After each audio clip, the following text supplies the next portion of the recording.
ውድ አድማጭና ተመልካቾቻችን እንደምን ሰነበታችሁ? እዚህ ጊዜ ስላደረሰን እግዚአብሔር ይመስገን። ዛሬ የሚተላለፈው መልእክት የእናትን የሕይወት ምስጢር የፍቅርና የሰላም ምንጭ መሆኗን እንዴት መግለጽ ይቻላል የሚል ይሆናል። የእናት ሕይወት ምስጢር የሚለው ሐሳብ ነጋ ገረመው ታምራት ሐሳብን በጥበብ በሚል 2014 ዓ.ም ከታተመው መጽሐፍ ጠቃሚ መረጃዎችን በመጨመር የተወሰደ ነው። እናት የሚለውን ሐሳብ ለመግለጽ ሰፊና ጥልቅ ነው። ቢሆንም ቤተሰብን ለመምራት የማትሰለች ከእግዚአብሔር ጸጋ የተሰጣት ለቤት አስተዳደር የተመረጠች በማንም የማትተካ ምስጢር ናት። እንዲሁም 9 ወር ነፍሰ ጡር ሆና አምጣ ወልዳ ጡት አጥብታ በጀርባ አዝላ በትዕግስት አሳድጋ ለዓለም አዲስ ትውልድ የምትተካ ምስጢር ናት። ልጆች እናት ውድ ናት፣ አንድ ናት። ማክበር ይገባናል። እናትን ማክበር መመረቅ ነው።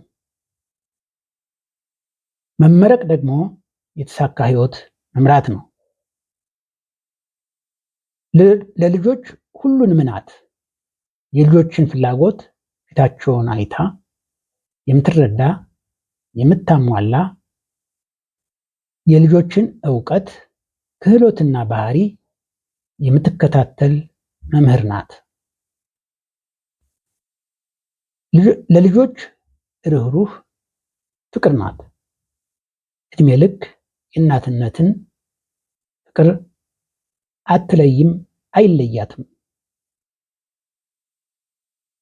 አትሰለችም። ዘወትር ደስታን ትለግሳለች።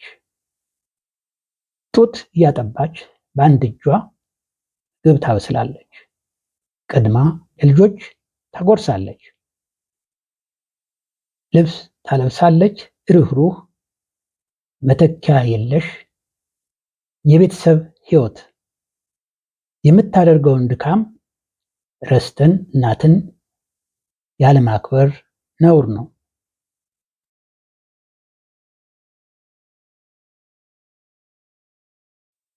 ስለ እናት ክብር አጭር ግጥም አቀርባለሁ። እናት የሕይወት ቀመር፣ የሕይወት ምስጢር፣ የኖህ መርከብ ተምሳሌት፣ እግዚአብሔር ጸጋ ያደላት የሕይወት አምድ ዕንቁ ናት። ማንበብ የሕይወት ፋና ነው። ዕብርና ደራሲ ነጋ ገረመው ታምራት ነኝ። ለዛሬ አበቃን። መልካም ሳምንት።